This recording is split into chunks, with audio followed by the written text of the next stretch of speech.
ये आकाशवाणी है। प्रस्तुत है कार्यक्रम सुर्खियों में। आज इस कार्यक्रम के अंतर्गत सुनिए हस्तकरघा और खादी के महत्व पर चर्चा। इसमें भाग ले रहे हैं राजनीतिक विश्लेषक अशोक टंडन और आकाशवाणी संवाददाता कमल कुमार प्रजापति। प्रधानमंत्री और केंद्र सरकार ने खादी के प्रचार प्रसार को लेकर और जो इससे जुड़े लाखों बुनकर हैं उनकी आजीविका को और मजबूती देने के मकसद से बीते सालों में कई महत्वपूर्ण कदम उठाए हैं। खादी उत्पादन के लिए बेहतर बाजार तैयार करने से लेकर इस क्षेत्र में नए लोग आए, खादी का निर्यात बढ़े, मांग बढ़े और लोगों का इस ओर उत्साह बढ़े, इस दिशा में सरकार द्वारा कई पहल की गई हैं। अशोक टंडन जी, जिस तरह से प्रधानमंत्री ने कई अवसरों पर खादी को वोकल फॉर लोकल और आत्मनिर्भर भारत से जोड़ा है और बीते सालों में जो सरकार द्वारा कई अहम कदम खादी के प्रचार प्रसार और हस्तकरघा के प्रचार प्रसार के लिए उठाए गए हैं, किस तरह से सरकार के ये प्रयास खादी उद्योग को बल दे रहे हैं? प्रधानमंत्री 2014 से जब से वो प्रधानमंत्री बने, उन्होंने खादी के जो उत्पाद हैं उनको बढ़ावा देने के लिए, उत्साह वर्धन करने के लिए प्रधानमंत्री ने हमेशा से महात्मा गांधी का जो जन आंदोलन था उसको हमेशा से देश के सामने एक आदर्श के रूप में रखा। महात्मा गांधी ने जो भी आंदोलन किया, चाहे वो खादी के लिए था, सत्याग्रह था या स्वतंत्रता के लिए था, उसको उन्होंने जनता की भागीदारी से जन आंदोलन बनाया। सौभाग्य की बात यह है कि प्रधानमंत्री ने जो अपील की थी उसके चलते इस बार फिर 1 करोड़ से अधिक गांधी जयंती के दिन केवल दिल्ली का जो कनॉट प्लेस में शोरूम है उसमें 1 करोड़ से ज्यादा बिक्री हुई है। ये एक बहुत महत्वपूर्ण मील का पत्थर है और ये मैं समझता हूँ देश में जिस प्रकार से खादी को बढ़ावा देने का जितने भी प्रयास प्रधानमंत्री और सरकार कर रही है उसमें ये एक बहुत बड़ा महत्वपूर्ण आज योगदान हुआ है। और प्रधानमंत्री ने इस अवसर पर एक बार फिर अपील की कि अगर हम लोग अपने आने वाले त्योहारों के दिनों में खादी को बढ़ावा देंगे तो लाखों करोड़ों जो कारीगर हैं उनके घरों में भी त्योहार के समय रोशनी होगी। और सरकार का जो एक विशेष प्रयास है वोकल फॉर लोकल, उसको भी और बल मिलेगा। और सबसे बड़ी बात कि जो ग्रामीण अर्थव्यवस्था है उसको और हम ताकतवर बना सकेंगे। एक बड़ी महत्वपूर्ण बात हम जिसको नजरअंदाज बिल्कुल नहीं कर सकते कि हमारे जवानों ने इस अवसर पर लेह में दुनिया में सबसे बड़ा तिरंगा बनाकर, खादी के सबसे बड़ा तिरंगा जो है उसका प्रदर्शन कर महात्मा गांधी को एक अद्वितीय श्रद्धांजलि दी है। लोगों से कपड़े और हस्तशिल्प उत्पादों को अपने जीवन का हिस्सा बनाने का जो आग्रह प्रधानमंत्री ने किया था उसके चलते ही लेह में 225 फीट लंबा और 150 फीट चौड़ा दुनिया का सबसे बड़ा राष्ट्रीय ध्वज प्रदर्शित किया गया शनिवार को। और ये एक अपने आप में मैं समझता हूँ कि बापू को इससे बड़ी कोई श्रद्धांजलि शायद अभी तक देश ने नहीं दी होगी। और ये जो प्रधानमंत्री की अपील है कि आजादी की 75वीं वर्षगांठ के उपलक्ष्य में एक ऊंचे पहाड़ पर देश का सबसे बड़ा 1000 किलोग्राम वजन का खादी का तिरंगा फहराया गया।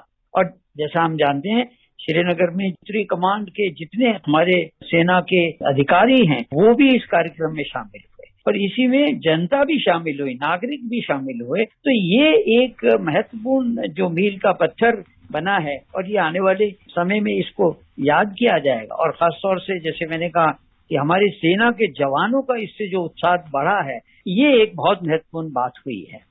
बिल्कुल, ये ऐसे प्रतीक हैं जो न सिर्फ देश में बल्कि अंतर्राष्ट्रीय स्तर पर दुनिया भर में खादी को और बढ़ावा दे रहे हैं और जो राष्ट्रपिता महात्मा गांधी से प्रेरणा लेकर प्रधानमंत्री ने इन प्रयासों को आगे बढ़ाया है उसका अब एक परिणाम दिखने लगा है, जैसा कि आपने कई उदाहरणों से उनका जिक्र भी किया। हम देख रहे हैं कि अब अंतर्राष्ट्रीय स्तर पर जैसे सरकार ने निर्यात को लेकर कुछ ऐसे कदम उठाए जिससे कि खादी के निर्यात के बाद अंतर्राष्ट्रीय स्तर पर खादी की मांग बढ़ी, देश में खादी की मांग बढ़ी और अब हम जगह जगह ऐसे हाट बाजार जो लगाए जाते हैं उसमें कई ऐसे स्टॉल्स अब देखा करते हैं जिसमें कि खादी से बने उत्पाद हमें देखने को मिलते हैं और जनता उसको खरीदने के लिए उत्साहित होती है। तो जो अब एक वातावरण तैयार हुआ है, लोगों में उत्साह आया है, इस बदलते परिवेश को जिसमें कि खादी की मांग लगातार बढ़ रही है, इसे आप कैसे देख रहे हैं? सबसे इसमें महत्वपूर्ण बात यह है कि ये युवा पीढ़ी में खादी के प्रति जो एक जुनून पैदा हो रहा है, और खादी को कोई तकियानुसी पहरावे के तौर पर नहीं देखा जा रहा। खादी जिस प्रकार से आज प्रस्तुत की जा रही है, खादी के जो उत्पाद जिस तरह प्रस्तुत किए जा रहे हैं, वो किसी भी, मैं कहूँगा वेस्टर्न जो कुछ भी है उसका मुकाबला कर रहे हैं, कपड़ों का मुकाबला। और एक कपड़ों के अतिरिक्त और भी बहुत अन्य उत्पाद हैं खादी के, तो वो सब दुनिया भर में वो बहुत ही ज्यादा प्रचलित हो रहे हैं। और जो अभी दुबई में एक्सपो लगा है, उसमें भी भारत का जो पवेलियन है उसमें एक बहुत बड़ा हिस्सा हमारे खादी के जो उत्पाद हैं उनकी तरफ भी जितना आकर्षण दिखाई दे रहा है, वहां पर जाने वाले जो भी स्थानीय लोग हैं और भी जो लोग आ रहे हैं, तो खादी आज दुनिया भर में, अमेरिका में खादी एक तरह से एक क्रेज बना हुआ है नौजवानों में। तो ये खादी कोई बिल्कुल, हमारी तकनीक में भी हमने देखा है कि उसमें भी एक नयापन लाकर खादी को नए तरह से परोसने का जो प्रयास चल रहा है, वो ही एक कारण है कि खादी आज दुनिया भर में बहुत प्रचलित हो रही है।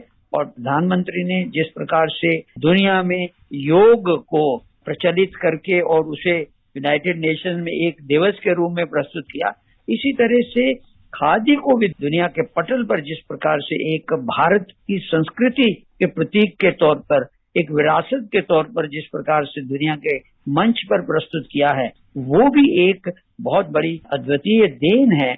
और विशेष तौर से जब प्रधानमंत्री वोकल फॉर लोकल की बात करते हैं, तो जितने भी कारीगर इस काम में लगे हैं, हम देखते हैं भारत तो कृषि प्रधान देश है, गांव में बसता है, तो गांव की जो अर्थव्यवस्था है खादी से उसमें और तेजी से गति बढ़ी है। ये एक बहुत महत्वपूर्ण बात है। बिल्कुल। और खादी को प्रोत्साहन देने के लिए सरकार ने कई योजनाएं, कई कार्यक्रम चलाए, जैसे नेशनल हैंडलूम डेवलपमेंट प्रोग्राम, इसी तरह से कॉम्प्रिहेंसिव हैंडलूम डेवलपमेंट स्कीम और बुनकरों के लिए हैंडलूम वीवर वेलफेयर स्कीम। इन सभी योजनाओं के अलावा सरकार ने जो दूसरी सरकार की योजनाएं हैं, जैसे स्किल इंडिया कार्यक्रम, startup and stand up India, इस तरह के कार्यक्रमों से भी खादी को जोड़ा। तो खादी के लिए विशेष तौर पर अलग से योजनाएं और अन्य कार्यक्रमों के साथ खादी को जोड़ने से किस तरह से संस्थागत स्तर पर खादी को प्रोत्साहन देने में मदद मिल रही है?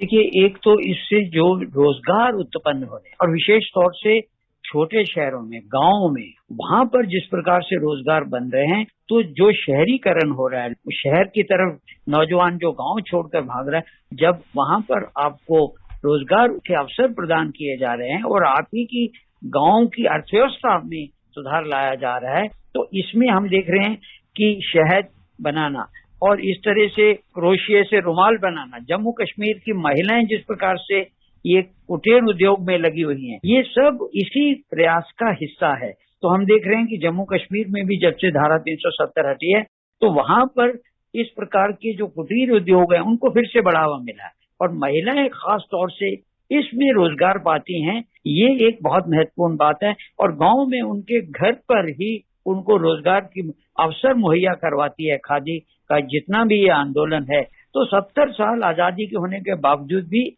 आज भी बापू की जो अर्थव्यवस्था की नींव थी, एक रीढ़ थी कि ग्राम का उत्थान करना और उनको उन्हीं के घर पर कुटीर उद्योग के माध्यम से, खादी के माध्यम से उनको रोजगार अवसर प्रदान करना, इसमें जो भी प्रयास पिछले 7.5 साल में प्रधानमंत्री नरेंद्र मोदी और उनकी सरकार ने किया है, उसका असर आज हमको गांव-गांव में दिखाई दे रहा है। अशोक जी, कार्यक्रम में आप जुड़े, आपने इस विषय पर अपने विचार साझा किए। हमसे जुड़ने के लिए आपका बहुत बहुत धन्यवाद। धन्यवाद। अभी आप सुन रहे थे हस्तकरघा और खादी के महत्व पर चर्चा, जिसमें भाग ले रहे थे राजनीतिक विश्लेषक अशोक टंडन और आकाशवाणी संवाददाता कमल कुमार प्रजापति। ये कार्यक्रम आकाशवाणी के समाचार सेवा प्रभाग द्वारा प्रस्तुत किया गया। इसे आप हमारे mobile app news on AIR और YouTube channel news on AIR official पर भी सुन सकते हैं। इस कार्यक्रम के संबंध में अपनी प्रतिक्रिया आप हमें ईमेल भी कर सकते हैं। पता है airnsttalks@gmail.com। ये कार्यक्रम फिर से सुनने के लिए लॉग ऑन करें हमारी वेबसाइट newsonair.nic.in।